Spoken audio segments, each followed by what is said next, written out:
boleh membawa ibrah, yang boleh membawa durus wa ibar, yang boleh membawa pengajaran kepada manusia.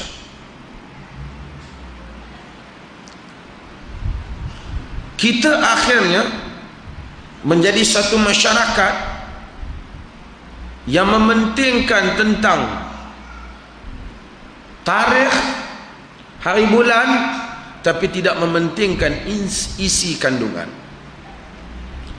Maka penting benarlah bagi kita tarikh hari maulid Nabi itu, untuk kita tahu kerana nak buat kenduri bila, tahun ini nak sembelih berapa ekor setengah masjid tu di negeri. Tapi tidak ramai yang mengambil pusing ataupun mengambil penting perihal daripada ajaran Nabi, tanggungjawab mengikut sunnah baginda, tanggungjawab mengikut ajaran baginda, tanggungjawab memastikan tidak beramal dalam agama melainkan apa yang telah diputuskan oleh baginda sallallahu alaihi wasallam. Itu tidak menjadi agenda penting.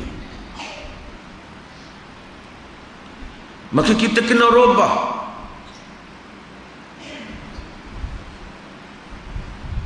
Kerana orang Islam akhirnya dia mementingkan perkara yang kecil.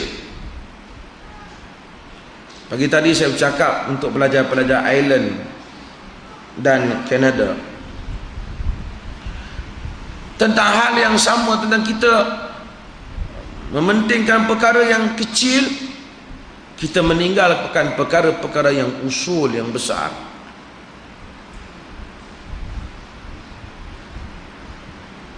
Dulu lalu kita sebut orang Melayu penting kan, kalau sekiranya dia korban, pastikan daging korban tu orang bukan Muslim tak makan, kalau makan batal korban.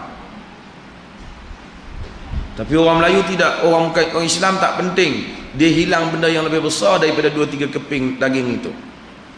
Permit teksi ke, tanah ke, itu tak apa pula dia bagi. Kalau orang jawab salam, waalaikumsalam, oh dia kata you jangan main-main, you bukan Muslim. Tapi kalau bukan Muslim tu mencarut ke, cakap merapu ke, tak pula kita tegur.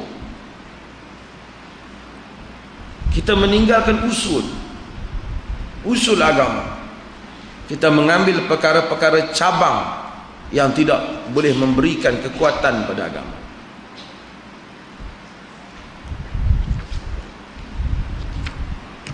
Kita ada peruntukan yang besar dalam negara ini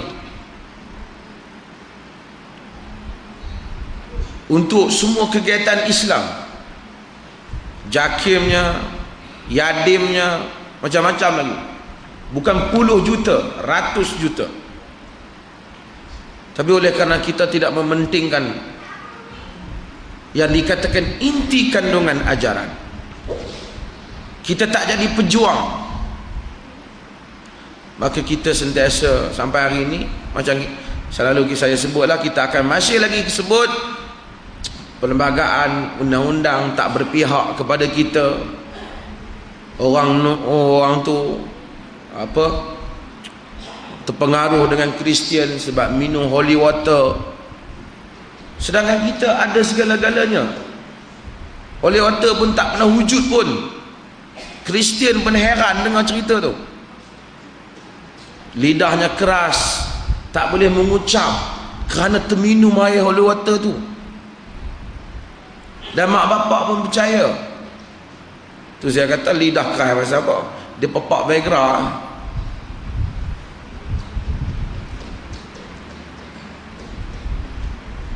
Dan orang Melayu kalau anak dia tak boleh masuk Kristian, anak saya ni okey tapi dia dah terminum tu air tu.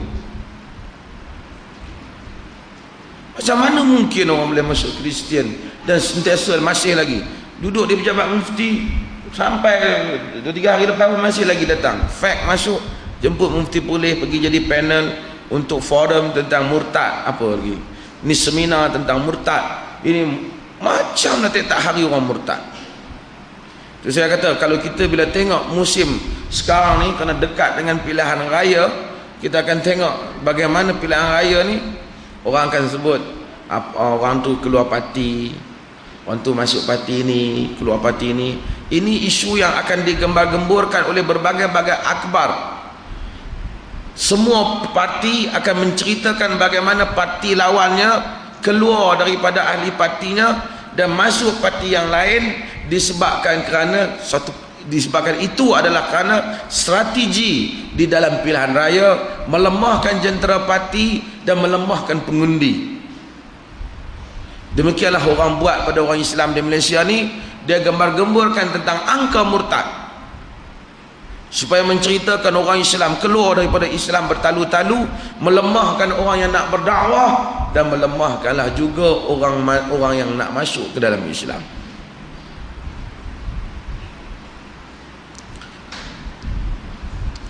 Saya cakap tentang Isra' dan Mi'raj ni, kerana sekarang musim Isra' Mi'raj. Bagus, alhamdulillah, ada beberapa jemputan dijemput saya cakap Isra' Mi'raj. Dia kata bahawasanya minta supaya kita perbaharuilah perbincangan Isra' Mi'raj ni dalam wajah yang lebih baru. Kalau tidak, dia akan cerita wajah yang lama yang tidak membawa inti kandungan agama itu kepada maksudnya. Dan saya mengharapkan tuan-tuan di sini, kita antara isu yang mesti kita perjuangkan ialah isu bahawa menjelaskan kepada orang ramai keadilan Islam terhadap wanita. Ramai orang-orang yang terpelajar di kalangan kaum wanita ini menganggap Islam telah mengkelas 2-kan mereka, kelas 3-kan mereka. Mereka menghantar email yang begitu banyak dalam hal ini. Kita mesti jelaskan. Hadirin dan hadirat sekalian, pada malam Isra' Nabi dibawa kepada baginda biqada'ain min khamrin wal laban, dengan 2 bekas daripada khamar dan laban. Khamar maksudnya arak. Apa sahaja yang memabukkan, maka dia adalah khamar. Dan tak penting dia dibuat daripada apa. Sebagian mazhab begitu sempit.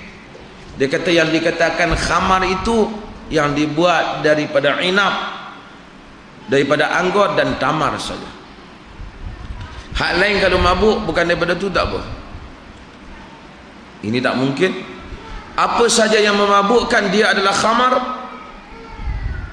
Pada malam Isra' dan Mi'raj dibawa khamar dan laban kepada baginda. Laban, kalau tuan-tuan pergi negeri Arab sekarang, dia akan kata bila minta laban dia akan bagi yogurt. Tapi laban yang dimaksudkan dalam hadis ini adalah susu. Mungkin zaman masa berubah, penggunaan juga